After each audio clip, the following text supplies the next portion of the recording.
Hello friends, स्वागत है आप सभी को मेरे चैनल पे। तो आज की हमारी कहानी का नाम है कहानी दो बहुओं की। नीता को तारीफ शब्द पता ही नहीं था। घर के सारे काम वह एकदम सही सही करती थी। खाना बहुत स्वादिष्ट बनाती थी, लेकिन फिर भी आज का खाना अच्छा था बहू, ऐसा उसकी सास कभी भी बोलती नहीं थी। और पति भी कभी उसकी प्रशंसा नहीं करता था। उसने बनाया हुआ खाना चुपचाप खाकर उठकर दोनों पति और सास चले जाते थे। उसने खाना खाया या नहीं, इसका उन दोनों को फर्क नहीं पड़ता था। सास को वह पसंद नहीं थी। उसके हाथों से जरा सी भी भूल हो गई तो सास तुरंत गुस्सा करती थी। उससे भी बुरी बात यह थी कि उसके पति और उसके बीच बातचीत का ज़्यादा नहीं होती थी और उन्होंने ये चुप्पी बनाए रखी थी। वह उस पर ध्यान नहीं देता था। परदेश में पढ़ाई करने गया हुआ छोटा देवर मात्र समय समय पर नीता को फ़ोन करता था, पूछता था भाभी कैसी हो। उसका फ़ोन आने पर नीता बहुत खुश होती थी। अपना मन हल्का करने का उचित स्थान था नीता का। कुछ ही दिनों में देवर की पढ़ाई खत्म हो गई और वह घर आया। थोड़े समय के भीतर उसे एक अच्छी नौकरी भी मिल गई। नीता को बहुत आनंद हुआ। नौकरी लग जाने के बाद उसकी सास अपने छोटे बेटे की शादी के लिए बातचीत करने लगी, पर देवर को एक भी लड़की पसंद नहीं आती थी। इसने ही बोला होगा उसे मना करने को, सोचकर सास नीता को ही दोष दे रही थी। नीता को चिंतित देखकर देवर ने अपनी माँ से कहा, मैं एक लड़की से बहुत प्यार करता हूँ, मैं उसी से शादी करूँगा। उसने जिद की। देवर जी, यह बात पहले बतानी चाहिए थी ना। नीता ने यह बात अपने पति के कान पर डाली। इस बात पर उसने थोड़ी किटपिट की, लेकिन लड़की देखकर वह भी तैयार हो गया। सवाल बचा सास का, अपने छोटे बेटे का मन कैसे दुखाएगी वह। बाद में उनकी भी हाँ हो गई। नीता को बहुत खुशी हुई। उसे लगा एक अच्छी सहेली आ जाएगी अब साथ देने के लिए, दिल का राज बताने के लिए। पर कैसी होगी छोटी देवरानी, रस बस जाएगी हमारे साथ और इस घर में, या वह एक अलग दुनिया बसाने पर जोर देगी देवर जी को। इस विचार से थोड़ा टेंशन में आ गई नीता। कुछ दिनों बाद नीता की छोटी देवरानी चौखट लांघकर घर में आ गई। देवरानी ने घर में आते ही सारे घर की जिम्मेदारी अपने हाथों में ले ली।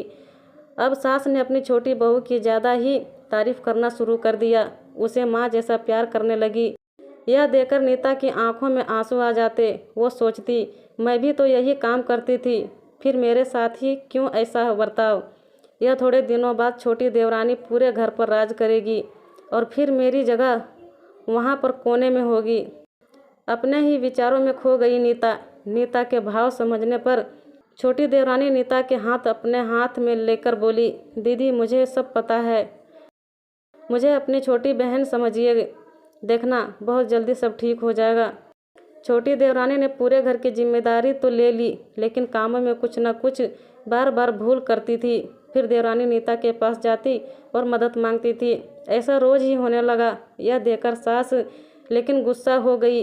मेरे रहते हुए वह छोटी बहू बड़ी बहू को क्यों पूछती रहती है। फिर सास भी रसोई घर में आकर चार काम शुरू करने लगी।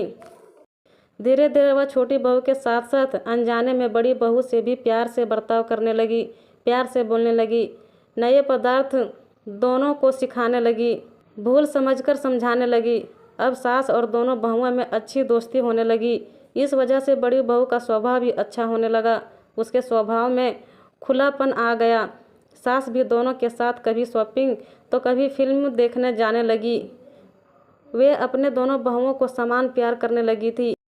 इस वजह से घर का माहौल हंसता खेलता हो गया। इसके अलावा अपने भाई और उसकी पत्नी की बॉन्डिंग देखकर नीता का पति भी उसके साथ अच्छा व्यवहार करने लगा। यह देखकर छोटी बहू बहुत खुश हुई। दीदी, घर पर पहले आपका ही हक था। ऐसा बोलकर छोटी बहू ने पूरी घर की जिम्मेदारी अपनी जेठानी को दे दी।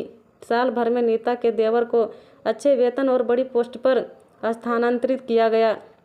अब छोटी देवरानी भी अपने पति के साथ परदेश जाएगी और मैं फिर अकेले रह जाऊंगी। इतना ही नहीं, इतने सालों बाद सास का व्यवहार जो इतने सालों बाद बदल गया था, वह फिर से वही हो जाएगा। तो इस विचार से नीता डर गई। देवरानी की नीता को इतनी आदत हो गई थी कि उसके बिना घर काटने को दौड़ेगा। देवरानी के आ जाने से घर का माहौल बदल गया था। वह थी ही ऐसी खुश मिजाज और ऊर्जावान, जैसा के नाम से पता चलता है। यहाँ देवरानी की हालत भी कुछ अलग नहीं थी। उसे दुख हुआ कि यदि यहाँ रहना पड़ा तो उसे अपने पति से दूर रहना पड़ेगा।